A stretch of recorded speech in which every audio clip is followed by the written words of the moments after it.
bears are getting control of the market. Good morning, everyone. This is Ahmed Saleh, and this is the weekly market recap. So for the key messages, bears are winning. The market is going down. Correction is the base scenario. We have two things that can change this direction, which is the next inflation report, which is coming out next Wednesday, and the results season, which is starting as well next week. So these are the only two things that can change market direction from going down to going up. Otherwise, the market will continue to go down. And now to the details. Last week was a very bad week. We had all the indices going down, led by the Russell 2000s.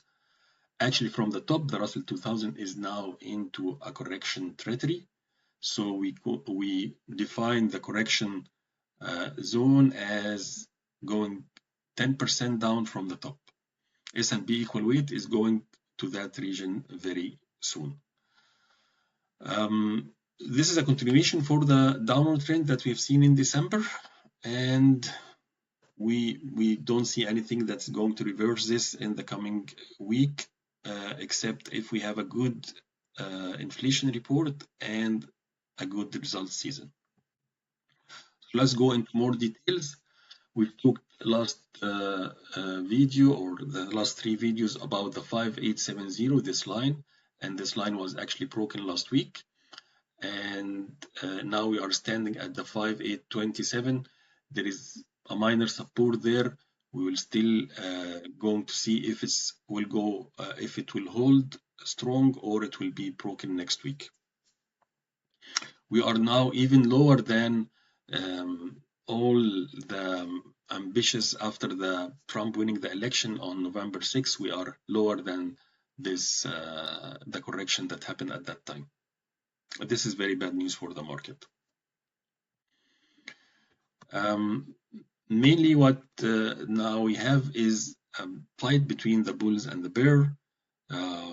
So the bears are now winning, and we've talked last video about how the bear are thinking. They are thinking that there are two consecutive years of plus 20% in 2023, 2024. It cannot happen in 2025.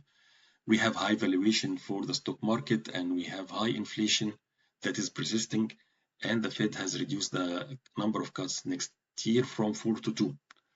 And this was actually confirmed last week. We had an unemployment report that was very good. The unemployment came at 4.1 versus 4.2 expectation, and the job gains, they hit the 9-month high in December. So it was 100,000 more than what was expected. And I had a separate video that's explaining why a very good unemployment is not a good news for the stock market. So you can refer to that video. I will put the link at the end.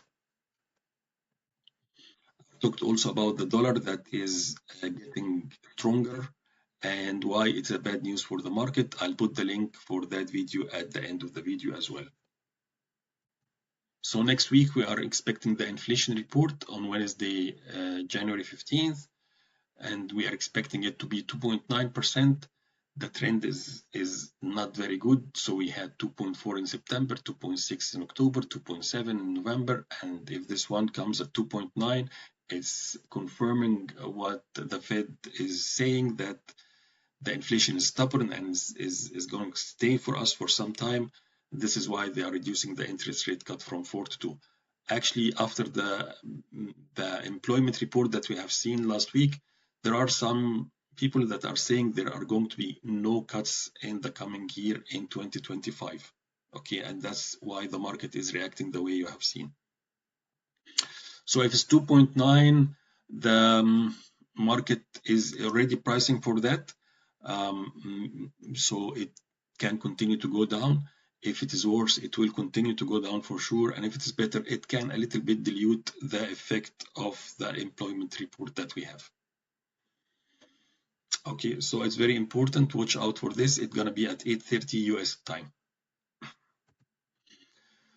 We have two things that can change the downward trend. First, the inflation. report that's coming on Wednesday. If it comes lower than what is expected, the 2.9, then it's a good news for the market. And we are starting the season of the results next week. The banks are going to announce the season. We had Delta Airline last week, which was very good, and we are going to see if this is better than expectation, then the market will go up. But it has to be better than really the expectation, because what is expected right now is that the next year we are going to have a very good earning for most of the companies because of the Trump policies that I explained in the previous videos. I'll put the link as well at the end of the video. But the expectation is already priced in that we have a very good results in the Q4, which will be announced next week, and then as of next week, and then in the 2025.